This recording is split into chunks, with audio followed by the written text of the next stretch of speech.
लेकिन किंग और fail protection barrier लगाकर बचने का ट्राई करते हैं तो रोमियो और ज्यादा पावर का यूज करके उन्हें तोड़ने लगता है और फेल से पूछता है मेरा कोई भी प्लान फेल नहीं होता, लेकिन तुम्हारी किडनैपिंग और फॉरेस्ट ड्रैगन वाला प्लान फेल हो गया। तुम्हें पता है ये सब किसने किया, जल्दी से मुझे बता दो तो मैं तुम्हें जाने दूंगा। लेकिन फेल नहीं बताती, जिसके बाद रोमियो सभी बैरियर तोड़ के उन्हें अपनी पावर का यूज करके मारना ही वाला था कि वहां एकदम से एल आके अपने हो से जमीन तोड़ के रोमियो के अटैक को फेल कर देता है। एल और फेल एक दूसरे को वहां देख हैरान है, लेकिन रोमियो पूछता है अरे भाई आप कौन हो? तो एल कहता है मैं एक फार्मर मतलब किसान हूँ। तो रोमियो सोच में पड़ जाता है कि एक फार्मर उसके अटैक को कैसे फेल कर सकता है। तो एल रोमियो को फार्मिंग और सॉइल मतलब मिट्टी का ज्ञान पेलता है, लेकिन रोमियो को स्कूल पसंद नहीं था, इसलिए वो एल को पेलने उसके पीछे आता है। लेकिन एल अपने हाथों से ही रोमियो के अटैक को रोक के उसको पहाड़ चटवा देता है। तो ये सब देख के रोमियो को समझ आ जाता है एल ही वो इंसान है जिसने उसके पहले के प्लान को फेल किया था। जिसके बाद रोमियो अपने ही डीमन भाइयों को एब्जॉर्व करके अपने ट्रू फॉर्म में आता है, जिसमें वो बहुत ही दिनों बाद आया है। लेकिन फेल देख पाती है ट्रू फॉर्म में आने के बाद रोमियो का लेवल 78 पे था और उसकी पावर भी पहले से बहुत ज्यादा हो गई है। तो वो एल को यहाँ से भागने को कहती है, लेकिन रोमियो ऐसे ही एल को जाने थोड़ी ना दे सकता था। जिसके बाद वो एल को मारने आता है, लेकिन एल एक ही हिट में रोमियो को मार देता है और अपने न्यू डीमन किंग को मरता देख सभी डीमन पतली गली से निकल लेते हैं। फिर नेक्स्ट डे फेल और किंग उन्हें और डीमन को कैपिटल में अटैक करने से रोकने के लिए एल का थैंक्स करते हैं। लेकिन एल कहता है कैपिटल खत्म हो जाता तो मेरा क्या होता, मैं तो भूखा मरता, इसलिए मैंने ये किया और कुछ नहीं। लेकिन किंग बोलता है जो भी हो मैं तुम्हें एक ऑफर देता हूँ, क्या तुम हमारी कंट्री के लिए फाइट करोगे और मैं तुम्हें कोई भी रैंक और टाइटल देने को रेडी हूँ। लेकिन एल मना कर देता है कहते हुए कि मुझे सिर्फ फार्मिंग करनी है और कुछ नहीं। तो फेल एल को वही पुराना 33,000 स्क्वायर फीट वाला फार्मलैंड देने का ऑफर देती है, क्योंकि उसे पता है एल को फार्मिंग कितनी पसंद है। लेकिन एक शर्त है, एल को एडवेंचर गिल्ड में ज्वाइन होना पड़ेगा और मॉन्स्टर को मारना होगा, वो भी कभी कभी, क्योंकि कैपिटल के बाहर बहुत से मॉन्स्टर हैं जिनसे सभी को खतरा है और एल को भी फ्री में कुछ लेने का मन नहीं कर रहा था। तो वो भी इस डील के लिए मान जाता है। लेकिन जब वो फार्म देखता है तो उसे पता चलता है ये तो एक बंजर जमीन है और कुछ नहीं, और ये सब देख के फेल दूर से हंस रही थी। फिर सीन रॉयल कैपिटल पे आता है जहाँ फेल और एल घूम रहे थे और एल न्यू वेजिटेबल देख पागल हो गया था। और ऐसा भी बोल सकते हैं एल को प्रिंसेस पे इंटरेस्ट कम है और सब्जियों में ज्यादा। तो ये सब देख के फेल समझ जाती है ये पक्का सिंगल मरेगा। फिर एल फेल से पूछता है एक रॉयल प्रिंसेस का कैपिटल में अकेले घूमना सेफ है और रॉयल पैलेस में कोई तुम्हें ढूंढ नहीं रहा होगा क्या? तुम इतनी गई गुजरी हो कि किसी को तुम्हारे होने ना होने से फर्क नहीं पड़ता। तो फेल बोलती है ऐसा कुछ नहीं है मेरे दोस्त, मेरी मेड एल भी मेरी बॉडी डबल बन के रॉयल पैलेस में बैठी हुई है और वो सब हैंडल कर लेगी। और एज अ प्रिंसेस होने के नाते मुझे इस बात की खबर तो होनी ही चाहिए कि कैपिटल में क्या हो रहा है। लेकिन एल को समझ आ जाता है ये सब बहानेबाजी है और फेल को सिर्फ कैपिटल में घूम के मजे करने हैं। फिर फेल एल को बहुत सारे गिल्ड में से एक एडवेंचर गिल्ड में लाती है। उसको पता है एल को फार्मिंग पसंद है। एल कहता है प्रिंसेस तुमने मुझे जो बंजर जमीन दी है ना उसको मुझे उपजाऊ बनाना है, तो जल्दी काम खत्म करें। तो फेल कहती है अगर तुम मुझे सबके सामने प्रिंसेस कहोगे तो मेरे बारे में सबको पता चल जाएगा। तो एल कहता है मैं बोलूं ना बोलूं, लेकिन सभी लोग अंधे तो है नहीं कि वो तुम्हें पहचान ना पाए। तो फेल कहती है जब तक मेरे पास ये मैजिकल हेयर पेन है मेरा फेस बाकी लोगों को प्रिंसेस की तरह नहीं दिखेगा। फिर वो दोनों गिल्ड आते हैं जहाँ बहुत सारे लोग हैं। तभी वहाँ गिल्ड मास्टर आता है जिसको पता है एल कौन है और उसने कितने बड़े बड़े काम किए हैं। तो वो उसकी फुल खातिरदारी करता है और उसको रजिस्ट्रेशन करवाने रिसेप्शनिस्ट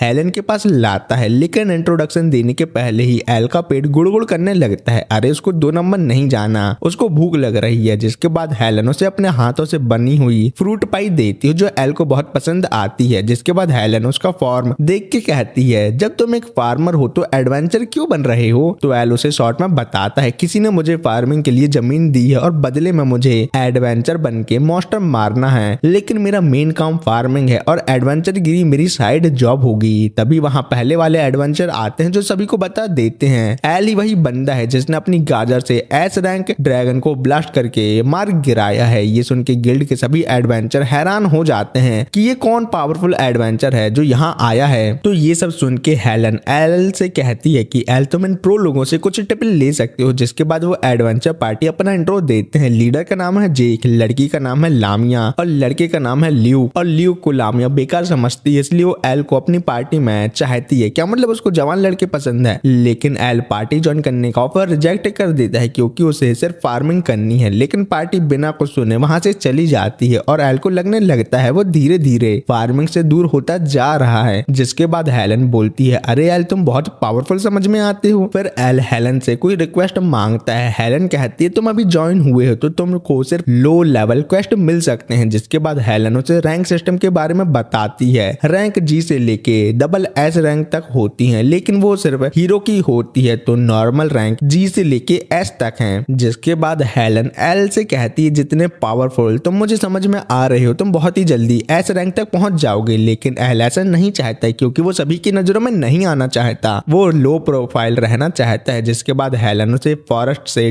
10 मेडिकल हर्ब लाने का क्वेस्ट देती है जिससे रिकवरी पोर्शन बनते हैं और बाकी सभी इंफॉर्मेशन पेपर पे लिखी हुई है। लेकिन हेलन एल से कहती है फॉरेस्ट में तुम्हें मॉन्स्टर मिल सकते हैं तो तुम कुछ इक्विपमेंट ले लो। लेकिन एल हेलन को बता देता है वो गरीब है तो वो इक्विपमेंट नहीं खरीद सकता। तो ये सुन के हेलन को दया आ जाती है और वो एल को एक मैजिकल रोब देती है जो डिफेंस मैजिक को बूस्ट करता है। रोब लेने से एल मना कर देता है, लेकिन हेलन उसे जबरदस्ती रोब दे ही देती है। एल को रोब में देख के वो उसकी हैंडसमनेस को देखकर उसके प्यार में गिर जाती है। और जब एल पूछता है क्या हुआ हेलन, तो हेलन मैडम कहती है कुछ नहीं, मुझे तुम्हें देखकर किसी और की याद आ गई। क्या मतलब एक्स की याद आ गई। जिसके बाद हेलन एल को अपना मिशन पूरा करने के लिए बेस्ट ऑफ लक बोलती है और एल भी उसको रोप देने के लिए थैंक यू बोलता है। लेकिन वो सोचता है मैं धीरे धीरे फार्मिंग से दूर होता जा रहा हूँ मम्मी। गिल्ड से बाहर आते टाइम एल फैल से कहता है तुम्हें किसी ने नहीं पहचाना, लेकिन मैं तुम्हें अपने साथ फॉरेस्ट ऑफ ग्रिम नहीं ले जा सकता। तो फैल ये बोलती हुई चली जाती है, कल मिलते हैं एल बेबी। जिसके बाद सीन जंगल में आता है जहाँ एल ने 9 हर्ब ढूंढ ली थी, लेकिन तभी उसे वहाँ एक मॉन्स्टर का ब्लैक स्केल मिलता है। लेकिन तभी उसको क्वेस्ट पेपर पढ़ के पता चलता है ऑर्क का डाटा ट्रांसफर का सीजन चल रहा है जिसमें लड़कों को फीमेल ऑर्क से खतरा है। और तभी एल के पीछे फीमेल ऑर्क आ जाती है जो उसके साथ डाटा ट्रांसफर करने लगती है। एल की इज्जत लुटने वाली ही थी कि सही टाइम पे जेक उस फीमेल ऑर्क को मार के एल को बचा लेता है। ल्यूक भी मजे लेते हुए बोलता है बताओ एक ड्रैगन को मारने वाला अपनी इज्जत गंवाने वाला था। जिसके बाद एल जेक से ब्लैक स्केल के बारे में पूछता है तो जैक बताता है यहाँ कोई अनआइडेंटिफाइड मॉन्स्टर के र्यूमर हैं, लेकिन मेरे हिसाब से वो ब्लैक ड्रैगन का हो सकता है। लेकिन जहां तक मुझे पता है वो हाई एल्टीट्यूड वाली जगह में रहता है ना कि फॉरेस्ट में। फिर वो एल से पूछता है क्या उसका काम हो गया, लेकिन एल को एक और हर्ब चाहिए थी। लेकिन तभी उन्हें बहुत खतरनाक ऑरा फील होता है जिससे वो हिल भी नहीं पाते। लेकिन तभी उनके सामने एक ब्लैक ड्रैगन आ जाता है और सभी के साइड से ऐसे जाने लगता है जैसे वहां कोई हो ही ना। एल समझ जाता है वो ब्लैक स्केल इसी ब्लैक ड्रैगन का हो सकता है। जिसके बाद एल डरते डरते उस ड्रैगन के स्टेटस देखता है, लेकिन क्लियरली उसे कुछ समझ नहीं आता। फिर सीन छोटी हेलन पर आता है जिसको कोई निपटा देता है, लेकिन ये सब हेलन का एक बुरा सपना होता है। लेकिन हेलन गिल्ड यूनिफॉर्म में ही कैसे सो गई उसे ये बात समझ नहीं आती। जिसके बाद दूसरे दिन हेलन अपनी मुंह बोली मम्मी को बताती है कल मुझे सोने के पहले की कोई मेमोरी याद नहीं है। तो मम्मी कहती है तुम डेली बहुत काम करती हो, आज की छुट्टी लेके डॉक्टर के पास जाओ, थोड़ा रेस्ट लो, सब ठीक हो जाएगा। तभी वहाँ एल और बाकी लोग आते हैं और कहते हैं हमें गिल्ड मास्टर से कुछ इंपॉर्टेंट बात करनी है। फिर वो सब गिल्ड मास्टर को बताते हैं कि उन्हें फॉरेस्ट ऑफ ग्रिम में एक ब्लैक ड्रैगन मिला और जब एल ने उसके स्टैट्स देखे तो वो 2,30,000 हैं। वो ड्रैगन इतना ज्यादा पावरफुल है कि एक कंट्री को अकेले ही डिस्ट्रॉय कर सकता है। हमें तो लग रहा है वो दुनिया खत्म करने वाला